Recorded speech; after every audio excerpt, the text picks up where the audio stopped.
croeso I sesiwn rhif 3 o Elan yn holi, a fi yn bles iawn ac yn hapus iawn I ddweud bod Peredur ap Gwynedd yma cerddor a cyclist enthusiast. Dwi'n cael gweud hwnna, Peredur? Ie, fi ti'n bach yn gaeth I seiclo, dwi ti'n iawn. Dyw hwnna ddim yn anghywir o gwbl. A wrth gwrs, ti wedi bod yn chwarae gyda pendulum a llwyth o artistiaid a bandiau really cool dros y byd I gyd. So fi'n really edrych mlaen I just gael chat gyda ti amdano y bandiau ti'n involved gyda, dim yn rhai ohonyn nhw, achos fi'n siŵr sy'n ni sôn am pob un, bys ni yma trwy'r nos. So nes ti ddechrau yn ysgol Penweddig. Na, Preseli. Preseli? Ie. Och, fi'n wrong yn barod. Gyda band o'r enw Mellt a Thyranau? Ie, trwy'r aelwyd yr urdd yn crymych wnaethon ni fe. So, wnaethon ni, oedd ysgol roc yn pob blwyddyn yn yr aelwyd, yn ysgol Preseli wedyn. A ar ôl un o'n nhw, dechreuon ni band, so oedd 5 o ni. Oedd pobl fel Jim O'Rourke yn dangos I beth I wneud a pethau fel yna. So dechreuon ni band, a dyna fe, dyna dechreuad fy ngyrfa I oedd chwarae gyda'r aelwyd yr urdd yn crymych. So, ti'n meddwl mai dyma lle nath dy gariad I tuag at cerddoriaeth a chwarae y gitar sort of ddechrau felly? Na, oedd gitar sy'n ni adre, oedd yn nhad I'n wario gitar, a mae mam fi'n wario gitar. So, oedd gitars adre trwy'r amser. So, y can cynta nes I ddysgu ar gitar, o'n I wastad yn potsian gyda gitars. So, nes I bigo un lan, a nes I ofyn mam fi I ddysgu Mylyf Kintyre I fi, gan Paul McCartney. So, hwnna oedd y can cynta nes I riod ddysgu ar y gitar. Achos oedd yn rhoi just 2 cwr, oedd yn ymwneud 3 cwr, a nhw eitha rhwydd. So, Mylyf Kintyre oedd y gan cynta. Nice. So mam fi oedd y gitar hero cynta fi. O, mae hwnna'n so cool. Mae hwnna'n pretty cool. Dim lot o gitarists sy'n gallu gweud mae mam nhw yw icon gitar nhw I gyda.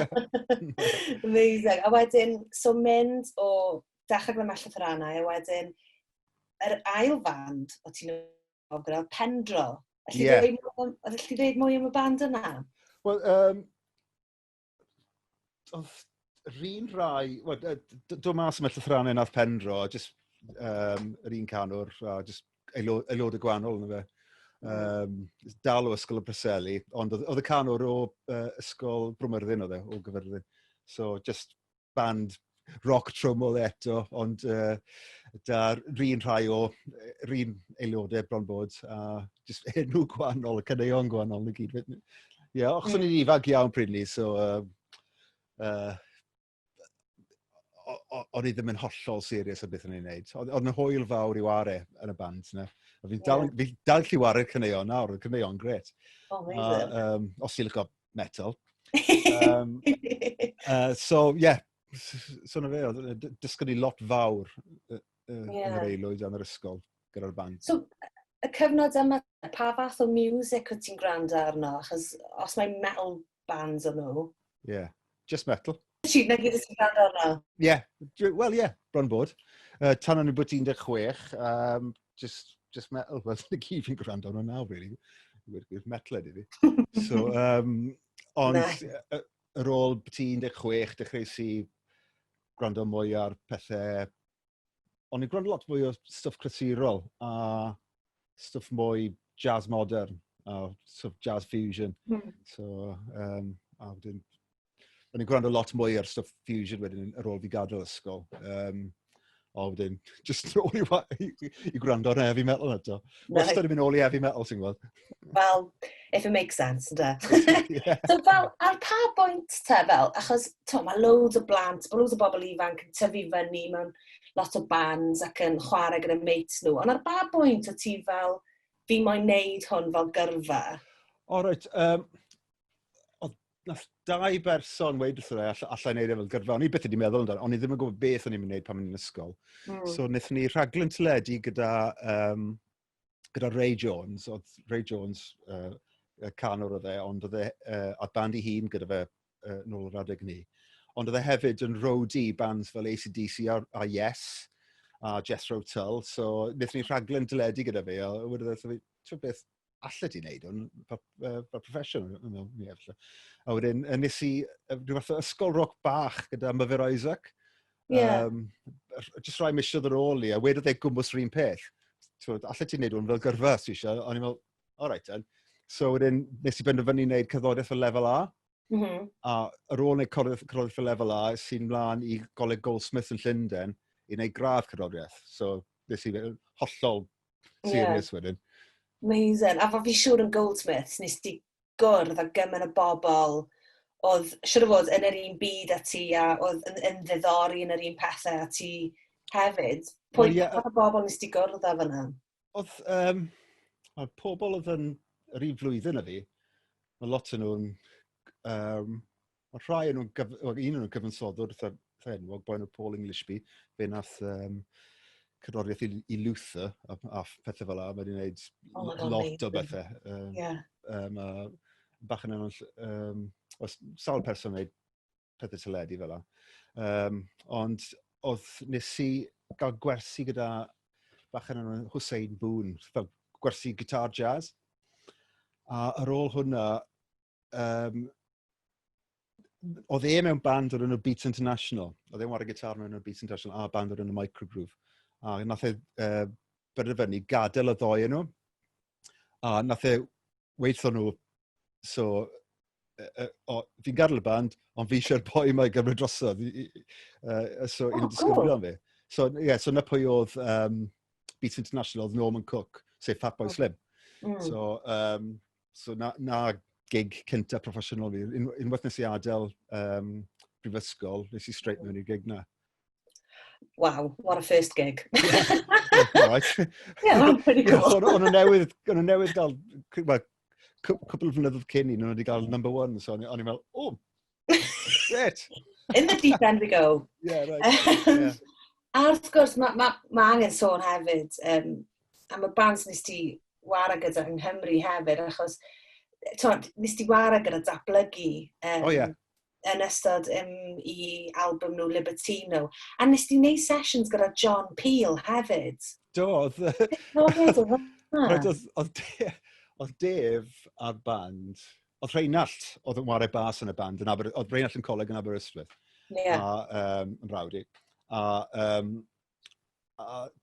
Oedd gig da nhw yn Llundain, so wnaethon nhw gyd aros yn fflat fi, y fflat o'n i'n byw yn Camden. So, wnaethon nhw gyd aros lawr.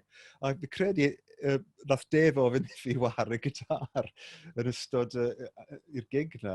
A wnes i, right then, so wnes i man. Achos, o'n i'n gwybod rhai o'r cyneuon, achos mae pawb yn gwybod cyneuon datblygu. Ie, wrth gwrs. So, ond oedd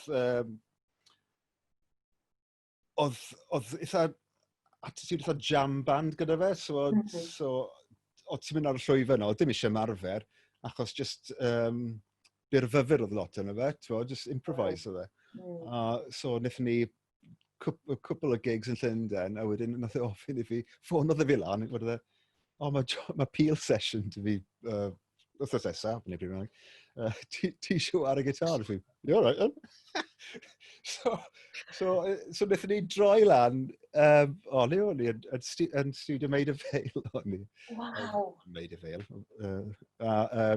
A yn studio 1 o'n i yn Maid of Vale, so studio enfawr, le maen nhw'n fel arfer yn recordio cyddorfeidd. A'r plac ar y wal yn gweud, Bing Crosby made his last ever recording here in blah blah blah 1977, and I mean, wow, God. So oedd hwnna bach o rush. So fi credu un neu ddau Peel session nes i datblygu. Nethon ni lot o gigs wedyn ni ar ôl ni. A wrth gwrs, nath hwnna wedyn sort of morffio mewn i Albert Hoffman. Oedd fi, oedd Al Edwards yn wario gyda datblygu am Rawdi, a wedyn trwy Rheinald yn Rawd yn Aberystwyth a gyda ffrindiau fe yn coleg a yng Nghymru wedyn, dechreuodd band yma. So o'n i'n, gaethon ni drummer enw Paul Pridmore, oedd yn byw yn Llundain hefyd, boi o Hwlffordd wreiddiol. A dechreuon ni'r band yma, a wnaethon ni lot o gigs. Oedd eitha laugh, actually. Ie, nes i ffind o fideo o chi ar rhaglen E-Dot. O ie? A Nia Parry oedd e, na non-Parry, sori, yn canu gyda chi. O ie. A fan'na'n amazing, oedd e'n Wnaethon edrych ni o proper party halfway. Ie, na ti. Ie, gan GP, ie. Ond oedd e'n edrych o proper party band, fel proper laugh. Oeddech chi'n cael good time yn ystod yr amser yna? Ie. Oedd hwnna, yr E-Dot yn gryd, achos oedd non, a wedyn dath Sean Williams o Dom canu gyda ni hefyd. Wnaethon ni fersiwn o In the Stone gan Earth, Wind and Fire. A oedd des i mewn a cwpl o voice o Linden i boi war y trombôn a boi war y trumped. Achos oedd Eiros a Bedwyr dyn ni yn Albert Hoffman yn ware saxophones, ond oedd dim pres dyn ni. So des i cwpl o ffrindiau fi draw. So boi nhw Ashley Slater o Fedd Canwr band Freak Power, a boi yn Noel Langley, yr trumped. Dau o'r chwaraewyr pres gorau yn y byd. So daethon nhw mewn, a so oedd 4 yn o'r pres, oedd e'n sŵn o'n anhygoel, mae'r rhannau gret. Ie. Ond mae'n anhygoel, a fel, os mae rhywun yn gwylio a ffansi mynd nôl i wylio fe, fi'n argymell yn fawr bod chi yn mynd nôl i wylio fe, achos mae gymaint o chi ar y llwyfan, fyd? Ie, gyda ni ddim lot o ymarfer chwaith, just troi lan ar y dydd, a just neud e. Chi'n recordio yn glwyd, neu fe just... Cwpl o bethau, wnaethon ni ddim rhyddhau dim byd, ond wnaethon ni recordio cwpl o fideos i criw byw, i fideo naw, fi'n credu. Mae cwpl o reina ar y we rhywle. Ond o'n i well yn fyw yn i'n meddwl na beth o'n i recordio. Wnaethon ni fersiwn o Miss America. Gan y gwefrau? Ie, gyda Rodri Llwy Morgan yn canu. Wnaethon ni fideo gyda hwnna. Oedd hwnna laugh, real laugh. Oedd hwnna amazing. Oedd hi hen fand Cering Melys, oedd nhw arfer wneud fersiwn o hwnna. A wedyn, dechreuodd Albert Hoffman, a o'n i siarad am rawd. Os newn ni Miss America, ond gyda Albert Hoffman, a gyda pres, a wedyn, all right, a weithio ddim briliant, oedd e'n gret. Ond fyw, o'n i'n gael fawr o hwyl yn fyw. Wel, o pawb yn gweud bod nhw'n mwynhau ni'n fyw, so... That's amazing. A wedyn wrth gwrs, nes ti gael, a ti dal i fod yn chwarae nawr gyda Jarman? Ie, fy'n un o fan drawd, mae Mei Gwynedd yn warae nawr yn fyw dy fe. Achos mae lot o bethau wedi bod ymlaen dy fi'n y blynyddoedd diwethaf, bod yn teithio. A gael plentyn o bethau. So mae Mei wedi cymryd drosodd nawr, gitarydd byw. Ond fi dal yn recordo albums gyda fe. Amazing. A sut brofiad oedd ei weithio gyda Jarman, achos mae pawb wedi tyfu fyny yn gwrando ar ei records e? O, gret. Un o'r rheswm nes i cwbl mewn cario gyda gitar trydan oedd Titch Gwilym. Right, okay. Cofio gwrando ar caneuon Jarman ar y Radio Cymru pan ni'n ifanc. A gwrando ar y gitar, fe'n meddwl, waw, pwy yw'r boi yma sy'n swnio fel Jimi Hendrix yn wario'r record Cymraeg fe. So, a wedyn, ffynd mas ar Titch oedd e, yn meddwl, waw, mae'n wych. A wedyn, pan nath Geraint ofyn i fi ware, o'n i ffili gweud na, really. Yr album cynta nes i oedd nôl y Ceibal Crossbar a'r Cwango, fi'n credu. Oedd e 95. So, 25 mlynedd yn ôl. God, ti'n ma'n un. So hwnna, so, a bod yn y studio gyda band anhygoel na, oedd e'n gret. Nes ti ddysgu lot yn y cyfnod yna tew, fel bod o gwmpas musicians fel na? Wel, sy'n mot pwy ti gyda yn chwarae, ti'n dysgu pwy bynnag yn nhw, ti'n mo? Ond gyda cyddorion o'r radd yna, ti'n dysgu lot wrth yno. Y peth cyntaf ti'n dysgu yw goddio'r cyneuon a dysgu cyneuon yn gloi ofnadw. Ti'n gwrando arno fe unwaith, a wedyn mae pawb yn disgwyl bod ti'n barod i wario fe ar ôl gwrando ar y gan unwaith. Yeah. So, mae fe'n ymarfer da y clustau ar y menydd. Mae rhaid ti... Rhaid i menydd i fod fel sponge wedyn. So nawr, gwrando'r can unwaith a recordo fo straight away. Rhaid ti'n neud. Efo hwnna'r tric? Ie. Mae fe'n tric galed i ddysgu, ond na un peth i'n dysgu pam ti gyda cyddorion fel a'r peth arall yn dysgu mwy yw groove. So mae unrhyw un gallu pigo gitar neu pigo unrhyw offer yn lan a dysgu sydd i wario mor gloi a phosib. Yn y beth sy'n galef nad yw chwarae yn y groove gyda cyddorion eraill. Os ti ffili wneud na, sneb yn ei ofyn ti nôl i wario. Chos allai ti bod yn hollol dechnegol, ond os ti ddim ffit o mewn gyda pawb arall, mae'r cyddorion yn swn anghywir. So, na'r un peth arall yn dysgu. I suppose, achos bod ti wedi chwarae gyda gymaint o artistiaid, gymaint o fandiau, mae sort of rhaid i ti gallu adaptio'n really gyflym. I surroundings ti. Ie. Mae'n rhaid yn anodd, neu... Mae rhywbeth ti'n dysgu, a ti'n dysgu fe, mae'n rhaid dysgu fe'n gloi iawn. Ti'n gallu cobl gyda rhywbeth fel la. Fi lwcus bod fi gallu gwneud ond sgil yw fel unrhyw beth. A os ti'n canolbwyntio yn digon ti'n gallu gwneud e. Geiriau does. So ni'n symud ymlaen wedyn lawr llinell amser o dy yrfa di, a ni'n stymblo dros enw, mae pawb yn gwybod, Natalie Imbruglia. A o'n i'n darllen rhywle bod ti i ddechrau gyda, dim ond 3 mis o ti fod gweithio gyda hi. Ydw i'n iawn yn dweud hynny? Wel ie, achos sengl cynta, glywes i, o dim audition y dim byd, o'n i'n nabod y dyn A&R oedd yn gweithio gyda Natalie, a nath y ffôn lan a gweud, der i wario gyda'r ferch, mae ferch o Neighbours, bla bla bla. So nath y danfon copi o'r CD cynta i fi, fel y copi nhw'n danfon i'r radio. So nes i wran, hwn si 2 fis cyn y ryddhad, cyn y record gael ei ryddhau, a wedyn, nes i wran, a tôn oedd hwn. Felly gael 3 mis o waith, who knows. So, a wedyn 9 mlynedd o waith. Achos oedd y gan yn ballistic, hollol ballistic. Efe tôn oedd e? Ie. Iconic.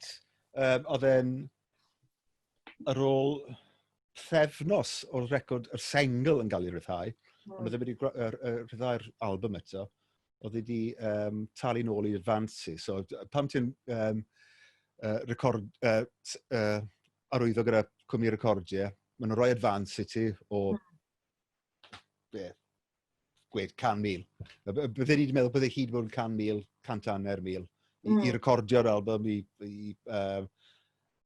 fyw arno, fel banclo nhw really. So, ar ôl pethefnos o hwnna'n cael ei ryddhau, just ymryden, oedd wedi talu fe nôl. Achos oedd e mor fa... Ath e byth i rhif un, achos Barbie Girl gan Aqua oedd y rhif un. So, un o'r cyneuon enwog nath byth i rhif un yn Bryden. Ond, ath e rhif un yn America am 10 wythnos. Pa gael? Ie, so, wnaethon ni lot fawr o deithio gyda Natalie wedyn. Dros y byd i gyd. Achos mae sŵn hi yn amlwg, mae cherddoriaeth hi'n gwbl gwahanol i y stwff o ti wedi wneud lan at y foment yna. Be nath sort of dynnu ti mewn i weithio gyda hi? Achos, ti'n kind of na fel, na i drio unrhyw fath o gerddoriaeth? Wel na, pobl yn gofyn ti'n neud rhywbeth, a mae rhaid, fel cerdded sesiwn, mae rhaid i ti fod, mae rhaid ti wario unrhyw beth, really. Os mae rhywun yn ffôn i fi lan, fi eisiau ti wario jazz yn hwn, os fi eisiau ti wario gitar clasurol yn hwn, Chos cerddoriaeth yw, dy styles ddim yn bwysig. Os ti'n cerddor sesiwn, mae rhaid ti'n gwneud popeth, ti'n fo? Mae rhaid ti'n gwneud rock, reggae, salsa, beth bynnag, ti'n fo? So, yn ystod, pan mynd i'r coleg, o'n cofio, nes i rhif o faint o fandiau, o'n i'n mewn beth i 20 band ar un tro. Achos na'r ffordd gorau i wneud pa'i troi dim byd lawr. Right. So, os ti eisiau gyrfa mewn cyddoriaeth, pa'i troi dim byd lawr. A fwyaf o fandiau ti'n o gore, achos ti'n chwarae lot o bobl, a ti'n dysgu o holl wahanol steiliau yma. So, os ti'n neud na... A pan mi'n ysgol, o'n i'n ymarfer 8 awr y dydd. So, byddwn ni'n dod nôl o ysgol, 4:00, a byddwn ni'n ymarfer tan 12, siwr o fod, a wneud dim gwaith cartre. So, ys i flaen y prifathro sawl tro. Ond hei, nath e dal i ffordd, I mean... Oh, ie. Cael beth ti di wneud, as in... Fi'n siŵr bod nhw wedi rhoi pas i ti am hwnna. Wel, ie, oedd marca lefel A fi ddim yn rhy dda, ond mae gyrfa fi. Okay, so. There we go. Wel, mae'n cael ti i'r next step, a kind of dyna beth mae. Odi, ie. Mae lot o bobl yn gofyn i fi, fel allai dorri mewn i'r byd cyddoriaeth. Wel, un peth, mae rhaid ti ymarfer. Trwy'r amser. Wel, pan sa'n ymarfer sgymryd nawr, achos mae fe'n cymryd, bwrw'r saturation point yma. Mae'r sponge llawn dŵr. Ond mae'r hun am ddisgyblaeth yna pan ti oedran yna, pan ti'n mor ifanc. A ti'n... Achos fi'n cofio mam yn gweithio fi fynd i ymarfer, no, fi really ddim eisiau. Ond I suppose, pan mae fe'n gymaint o passion, a mae fe'n rhywbeth ti'n caru gymaint, oedd e'n teimlo fel ymarfer i ti, neu oedd e jyst yn teimlo fel... Na, hwyl oedd e. O'n i warau i recordio ni'n licio. O'n i'n gwrando gyddoriaeth a copio beth o'n i'n clywed. So, o'n i warau stwff Steve Vai pan fi'n 16, ac yn mynd, a teimlo eitha chuffed bod fi'n gallu warau pethau fel ad. Chos fi'n lwcus, really, taw bod yn waith i yn fel hobi o fyd. A mam a dad hefyd, fi siŵr, yn dy gefnogi di ac yn hapus i ti fynd lawr achos dim bob riant bys yn... Wel, dim lot o ddewis dyn nhw'n gweithio gwych. So, o'n i ddim yn gwneud lot o waith yn ysgol, a jyst gyda'r cerddoriaeth, o'n i'n canolbwyntio arno, so o'n i... Yr un peth, fi'n lwcus ofnadw bod photographic memory dy fyd, oedd e gyda'n nhad i, oedd e gyda'i i dad hefyd. So, o'n i'n lwcus iawn bod dim rhaid fi'n gwneud lot o waith i ddysgu, i gofio pethau pan ni'n gwneud lefel A, ie. So, na un peth, fi'n lwcus ofnadw, os bydd hwnna ddim da fi, fi'n siŵr byddwn ni ddim wedi paso. Mae gymaint o bobl mynd i fod yn gwylio hwnna ar y bobl fel, oh my god, beth mae wedi gwneud, photographic memory. Oh, well, incredible. Ie, mae braidd nuts, ie. A ni'n credu bod gyda mae mab i'n 2 hanner, so ni'n credu bod gyda fe nawr hefyd. Here's hoping. Ni'n gweld pethau mae fe'n neud, mae rai gyda'n mynd, ti'n ma beth, mae photographic memory gyda fe hefyd. Amazing. Lwcus ofnadw. Ie. So mynd nôl, sori, at Natalie a gweithio gyda hi, a fel, o ti'n teithio rownd y byd gyda hi, mae rai bod hwnna jyst yn bonkers o brofiad. Fel, pa wyliau neu gigs o'r cyfnod yna sy'n really sefyll allan i ti? Y mis Mawrth 99, achos, wel, gathon ni ryddhau mis Medi, 97 gath ei ryddhau, sorry. So, oedd y 45 mis cynta yna, dechrau off yn Prydain, wedyn mynd rownd Europe. So, ni'n neud, wnaethon ni Top of the Pops am y tro cynta, a wedyn, beth i fe am yr ail dro, trydydd tro, a pedwerydd, 5, a pob sengl yn dod off yr album, o'n i'n neud dwynwyth neu 2 ar y Top of the Pops. So, yn y flwyddyn cynta yna, wnaethon ni 17 Top of the Pops i gyd.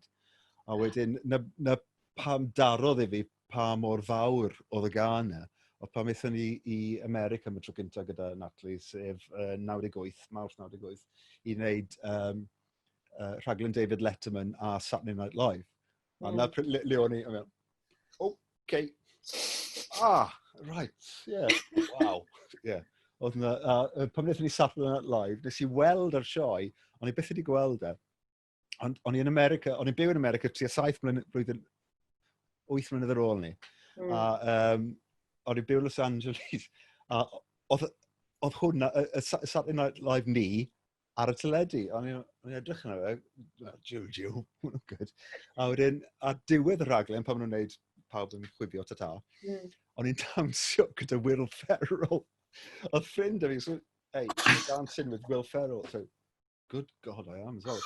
Os oedd e ddim yn enwog pryd ni, so just ar Saturday Night Live oedd e. O'n i ddim yn gwybod pwy oedd y pryd ni, so oedd hwnna... A erbyn o'n i'n gweld y rhaglen, 8 mlynedd ar ôl, oedd e'n enwog dros ben. A ni'n fel, wow. So, Saturday Night Live a Letterman, dyna'r pam nath e fwrw fi pa mor fawr. Pa mor bonkers oedd gweithio gyda hi. Yeah. O i dot i Letterman, mae'n pretty impressive, nag yw e? O'n i'n neud Letterman a i dot sort of yr un pryd hefyd. Os o'n i off daith, byddwn ni'n mynd nôl i wneud i dot. Yeah. Wel, mae'n amazing. Am cyferbyniad y dau holl o wahanol. Amazing. A wedyn, wrth gwrs wedyn, ti'n neud llwyth o bethau yn ystod yr amser yma i gyd yn y run-up i ymuno â Pendulum. A mae hanes Pendulum fel band just yn phenomenal. A gymaint o bethau chi'n ei wneud. A un o'r rhesymau, oedden ni'n keen i siarad gyda ti wythnos yma, wrth gwrs mae Glastonbury fod digwydd, bysa fe wedi digwydd yn wythnos yma.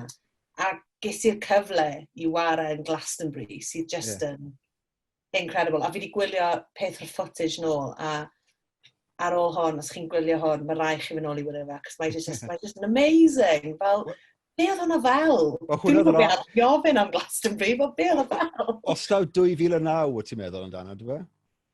Nethon ni fe'n 2007 hefyd, mewn pabell, a wedyn 2009 ar yr other stage, a wedyn 2011 ar y Pyramid Stage. Pyramid Stage, fi wedi gweld y footage. O, right. O, mae hwnna'n bonkers, achos ni wari 120,000 o bobl. Ni mlaen y llwyfan just cyn Beyoncé. So, braidd yn nuts. Ond hoff un fi yw'r un 2 flynedd cyn ni, pam wnaethon ni wari ar the stage. Wnaethon ni'r slot ar y llwyfan, le mae'r hael yn mynd lawr. So ti'n edrych mas, mae'r hael yn mynd lawr o flaen ti. Braidd yn bonkers. Na'r un gorau. 2009 yr un gorau. Bod mae 2011 yn oce. Mae'n oce. A'r llwyfan, a gael y wefr nhw fod o'r llwyfan, 2009 oedd y gorau. Chos yr problem gyda y pyramid, llwyfan pyramid, yw mae'r siwt gymaint o bobl yna, ti'n ma'n hollol detached, mae'r disassociation gyda ti, rhwng ti a'r gynulleidfa. A mae'r gynulleidfa tua 25 medr o'r llwyfan. Mae'r pit... Ie, mae gac masif. Mae'n huge.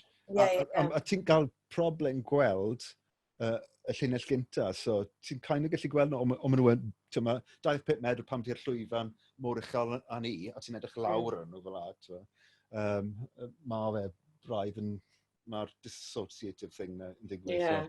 So, yr other stage yw'r hoff lwyfan fi'n Glastonbury. I suppose o'n hwnna'n fwy rock and roll hefyd, bys ti'n afel... Wel, mae'r wefr, mae'r cynulleidfa'n agosach at ti, mae'r wefr just, mae rhywbeth arall. So, sut nes ti ymuno y Pendulum te? Sut nath e ddigwydd y cyfuniad o ti a Pendulum? O'n i'n bod recordio gyda DJ Fresh, sef cynnyrchydd a artist i hunan. A ni wedi bod gyda fe, recordio gyda fe am 5 mlynedd, a oedd label gyda fe. A oedd o'n nôl yn 2004. So nath e ffôn o fi lan a gweud, gwrando, fi wedi seinio'r boes Australia, a mae eisiau gitar ar yr album. So ti bol yn neud e. So es i lan i... O'n i'n byw yn Camden ar y pryd, a nes i mynd lan i Barnet tua 8 milltir i'r gogledd o le ni'n byw. A nes i'r recordio'r gan yma. A wedyn, wedyn 2 flynedd ar ôl ni, o'n i wedi'n hoffi amdano'r holl beth i gyd. Wnaethon nhw ofyn fi os yn eisiau waren fyw gyda nhw. A o'n i'n newydd orffen gyda Natalie. A o'n i'n meddwl, man. Bydd yn laff. Erbyn, a ffyndes i mas ar ôl hwnna, oedd nhw wedi gwerthu 400,000 o albums. Hollol anibynnol, hollol underground. A o'n i'n meddwl, waw. Achos o'n i ddim yn gwybod, o'n i ddim yn y byd drum and bass, so o'n i ddim yn gwybod y byd. So, ond ers i fi wareg yn nhw ar y record, fyndes i'n mas, taw nhw oedd y peth mwyaf yn y byd drum and bass. A o'n i'n meddwl, waw, maen nhw'n oce. So nes i wareg yn nhw. So, efe ti oedd yn dod ar elfen rock mewn iddo fe then? Maen nhw gyd yn fans rock. Right. Mae pob un o'n ni, beth o'n i'n gwrando pan i'n ifanc, oedd metal. Pob un o'n ni'r band, sef Kevin, sy'n ar y drums, mae fe'n byw yn American, mae fe'n byw yn Las Vegas, a mae 3 Australian dyn ni yn y band, a pawb yn gwrando ar metal.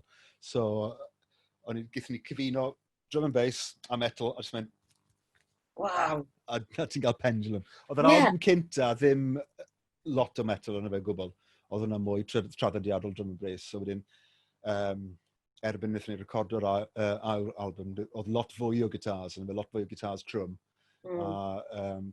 So fi nath dod ar elfen na mewn i'r cerddoriaeth.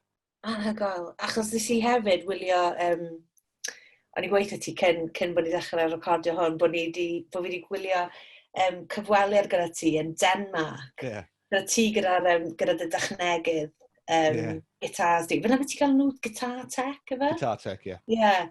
A o ti'n sôn am yr holl gear yma. Dim ond cyfweliad byr, rhyw 7 munud yw e.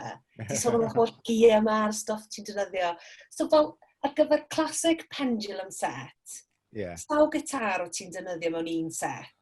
Yr adeg ni, o'n i'n ar y llwyf, wel, pan i'r daith, o'n i'n dod mas a 8 gitar dy fi. So 4 gitar a backup i pob un. So dwbl o pob un. Os mae tant yn torri dy ti'r llwyfan, all ti newid. So oedd 8 gitar dy fi. So oedd y flight case enfawr yma dy fi.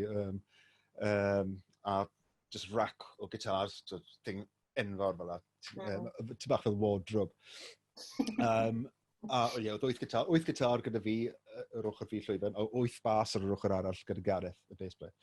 So, ond oedd offer fi gyd yr adeg hynny yn pwyso dros hanner tynnell, just fi.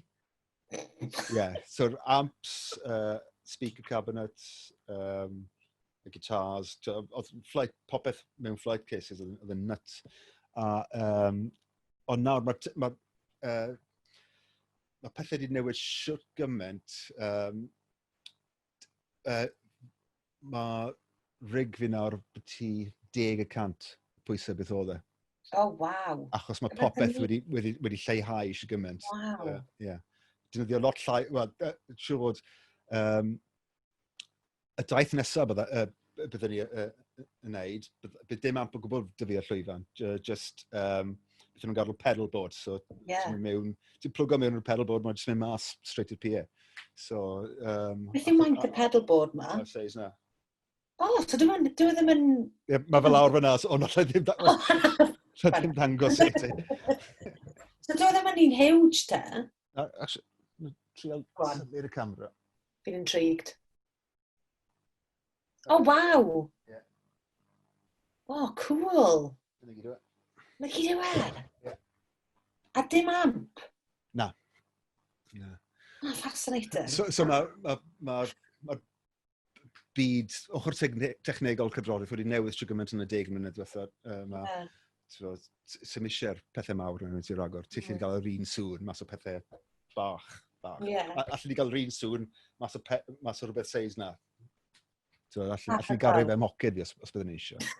Mae'r ochr technegol wedi newid yn llwyr hollol. Fi'n siŵr bod hwnna'n crazy achos mae dy yrfa di'n sbanio dros cyfnod anhygoel, a fi'n siŵr bod ti'n gweld gymaint o newid, just yn yr ochr dechnegol, ond hefyd yn myd cerddoriaeth hefyd, a wyt ti actually'n gwybod sawl festival ti di bod i? Da, sy'n clue. Sgyn ti'n syniad yna? Un blwyddyn, nes i, yn 2009, wnaethon ni dros 60 mewn un blwyddyn, yn 2009, dros 60. So, so some clem da fi. Mae'n siŵr bod rhywbeth y superfan yn gwybod faint yn ei wneud i gyd, ond ti'n fawr, mae fe, oedd adeg o tua 5 mlynedd, sori, o'n i'n gwneud, dylen ni ddim wedi gwneud eisiau gymaint, i wedi gwir, ond o'n i'n gwneud festivals yn Ewrop i gyd, wedyn byddwn ni'n bant yn gwneud festivals yn Australia, Zeeland Newydd, yn eu haf nhw.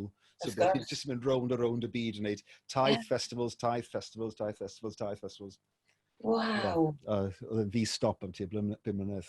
Oedd e wir? Ie. So ti'n edrych nôl dros y blynyddoedd gyda Pendulum? Wrth gwrs, os chi dal yn bodoli fel band, ti'n sôn bod chi'n mynd i fynd ar daith eto nawr, ych chi? Wel, dim yn y flwyddyn nesaf yma, sa'n credu, achos gyda Covid, mae'r diwydiant cerddoriaeth wedi dod i stop yn llwyr. Mae pawb mas o waith. So, a tan bod rhywbeth yn digwydd, byddwn ni ddim eisiau mynd i neuadd gyda miloedd o bobl. Fel na, ie. Fel mae nawr. So, sneb mynd i deithio rili tan blwyddyn nesaf. Os ni lwcus. Ie. Os ni lwcus tan blwyddyn nesaf. So, so... Ti'n edrych mlaen i fynd nôl, achos obviously mae wedi bod yn few months nawr, achos mae wedi bod yn spel hefyd ers i chi recordio yn rhywbeth. Album diwethaf ni gath ei ryddhau mis Mai 2010, so 10 mlynedd yn ôl. Clas. Ie, just dros 10 mlynedd yn ôl. Ie. So, a wnaethon ni gig diwethaf ni yn 2012, wedyn gath ni hiatus o tua 4 mlynedd, wnaethon ni stop. Wedyn dechrau ni wneud gigs eto, just fan hyn y fan draw, achos ni eisiau wneud gigs. A wedyn wnaethon ni ryddhau rhywbeth o remix album tua 2 mlynedd yn ôl, gyda pobl fel Skrillex yn gwneud. Ie, nes i weld na. A Devin Townsend a pobl fel ni. Ond, ni'n recordo ar y foment. Ni'n recordo records newydd. Hwna'n really exciting. Ti'n edrych mlaen fel... Ti'n cael y buzz na eto? Ie, fi'n recordo 5 can yn barod. Wow. So, am y mwy i ddod, so... Clas. So, edrych, mae'r cynnion dda hefyd. Ydyn nhw. Ie. Clas. Catchy, am nhw'n... That's what you want. Banging, fi'n credu, i'r term. I'r gair, i'r term nawr. So, edrych nôl... Sick banging. Neu rhywbeth. Banging. Beth yna, kids yn gweud nawr. So, ti'n edrych nôl dros y gigs a festivals, a ti'n sôn fel yr holl bethau, y llefydd anhygoel ti wedi bod. A peth yw, mae rai fi esgoffa bobl sy'n gwrando ar hwn. Mae hwn dim ond yn ganran o dy waith di. Achos ti wedi gweithio gyda pobl anhygoel eraill, Tiny Temper, Anastasia, Sophie Ellis-Bextor, fel... A Faithless hefyd. 5 mlynedd yn ôl nes i deithio gyda Faithless am 2 flynedd hefyd. So ti wedi bod yn llythrenol dros y byd i gyd, ydi bod yn rhan o festivals a gwyliau fel just gigs anhygoel. Fi'n mynd i ofyn yr annoying question yna. So rhaid ti ddewis un gig gyda unrhyw band neu artist. Pa un fysa ti'n dewis? Gig gorau, neu'r un gweitha? Wel, dy hoff un di ddechrau gyda. Oh god, mae'n sgymaint yna. Fi'n siŵr. Oedd y gigs Jarman was yn gret. Achos, just y bariau agoriadol rhywbeth bach yn poeni, wow. Gan yn amazing. Mae canu, ware'r caneuon o'n i'n gwrando nhw pan o'n i'n blentyn. Hwna'n buzz enfawr. Ond, god. Y gig diwetha datblygu, oedd hwnna'n anhygoel. 95 oedd e, yn Steddfod Rhyl. Oedd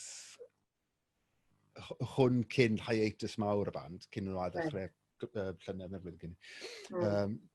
Mewn gig Cymdeithas yr Iaith yn Steddfod Rhyl, creu Steddfod Rhyl oedd e, yn 95, a hwnna oedd gig diwetha datblygu am flynyddoedd.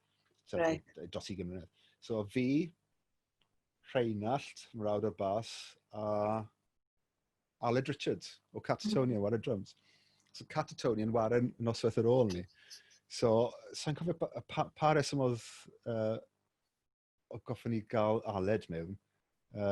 Ond, nes i ffôn o fe, na'n mrawd i'n ffôn, ti'n wario gyda datblygu noswaith cyn mae Catatonia war e. Yeah, right. A the gig na yn bonkers. Hollol bonkers. Oedd Boomerang yn ffilmo fe hefyd. So, dath Griffith o Boomerang lan i fi gweud, oedd hwnna'n nuts!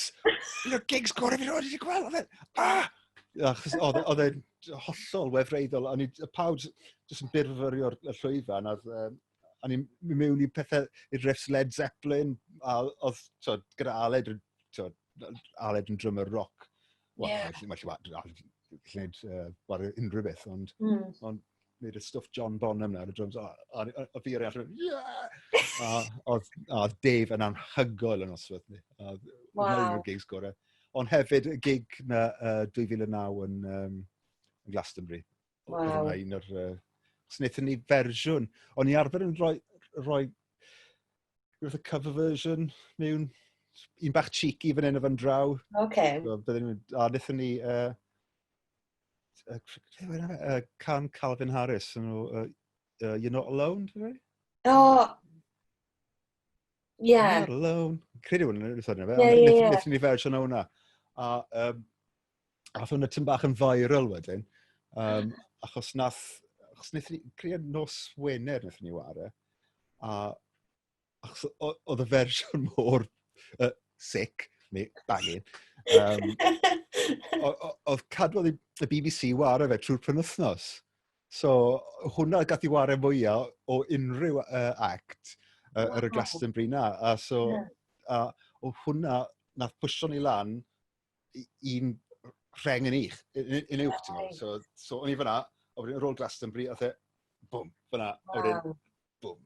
A wedyn gafoch chi wrth gwrs eich gwahodd nôl i fynd ar y pyramid stage, efo? Ie, yna'r rheswm digwyddodd yna, achos siwr fod y cover version remix heillig na wnaethon ni. Ond wnaethon ni fel joke, really. A pawb yn caru fe. Weird yma. Oedd e fel lan talu ffordd weithio, ynddo e? Ie, oedd hwnna'n gret. Caru, hwnna. Cofio nhw canu'r geiriau nôl, a ni'n meddwl, oh, wow. So, oedd y gan wedi bod yn rhif un ers dros y byd i gyd, fi'n credu. Oedd band Calvin ddim chwarae ragor. Neu o'n nhw'n chwarae, ond sy'n Calvin gallu canu dda iawn. So, yn fyw. So, just DJ sets oedd e'n neud. So, oedd e'n neud DJ sets gyda'r gal yna. A so, wnaethon ni fersiwn cloi a nath pawb cwmpa mewn cariad gyda. So, hwnna, fi'n credu, gig yn 2009 yn Glastonbury. Amazing. Mae dy fi un cwestiwn bach arall i ti hefyd. Go on. Falle fe wneud i ffind yn annoying. Pwy yw'r un artist neu band bys ti'n really hoffi gweithio gyda? Thin Lizzy. Pwy? Thin Lizzy. Thin Lizzy. Band o... Wnaethon nhw orffen yn 83, ond a mae'r canwr a'r baswr Phillips wedi marw ers 86, ond mae pob un o'r gitaryddion sydd wedi bod yn y band yna. Gary Moore, Scott Gorham, John Sykes, Brian Robertson, Snowy White, Eric Bell, mae pob un nhw wedi bod yn dylanwad mawr yn fi. A byddwn ni wedi caru slot o mewn i'r band yna, ond dyma marwodd Filanet yn 86, so diw'n o beth. Ond na'r un band byddwn ni, o unrhyw band yn y byd, hwnna bydde fe. A nes ti atheb hwnna'n gloi? Ie, ti'n gwybod? Dyna'r un band. Mae un o'r recordiau nhw, Thunder and Lightning, na'r un album o Hyntyndod, fi dal yn gwrando yno. Wel, jyst y 60 cynta, mae'r 60 cynta'n gred, mae'r cynnion all yn rybys. Ond mae'r 60 cynta yna, mae'r gitar yna fe, jyst chwarae gitar yna fe, jyst yn anhyg o, a fi dal yn gwrando mewn awr, jyst mynd, waw! Yeah, amazing. Fred, fes ni'n lli siarad y ti am oriau maith, a fi siŵr bod gen ti miliynau mwy o storiau tebyg, gwahanol, arall ti heb sôn am heddi, ond mae wedi bod yn amazing just clywed snippet o'r storiau dros y blynyddoedd i gyd. Ac o un cycling fan i cycling fan arall. Ie. Na fi ofyn, wyt ti'n excited ar gyfer y to, Eleni? Os dwi'n digwydd. Os dwi'n digwydd. Mae'n gweud bod yn mynd digwydd, ond byddai'n neud garen i os byddai'n, achos mae'r tymor yma o seiclo sy'n dod lan, fel ma fe, o diwydd, o mis Awst tan mis Tachwedd. Os di hwnna i gyd yn digwydd, dyna hwnna'n edrych fel y tymor mwyaf cyffroes sy'n eriod wedi bod yn seiclo. Mae popeth yn digwydd, bang, bang, bang, bang. Ydy. Popeth ar ôl i gilydd. Fi'n gobeithio byddai'n digwydd, achos os dwi'n digwydd, mae hwnna'n meddwl bod Covid ar y ffordd lawr. Mae'n rhywbeth neis i edrych mlaen at. Wrth gwrs, ie. Os byddai... O'n i'n meddwl felly byddai ddim yn digwydd o gwbl, ond mae bach mwy optimistig yn dan fe nawr. Fi'n gobeithio byddai'n digwydd. A pwy wyt ti'n meddwl eitha hi, Lenny, yn y Tour de France? Egan Bernal. I caru fe. Gen i Geraint, so Geraint yn ennill.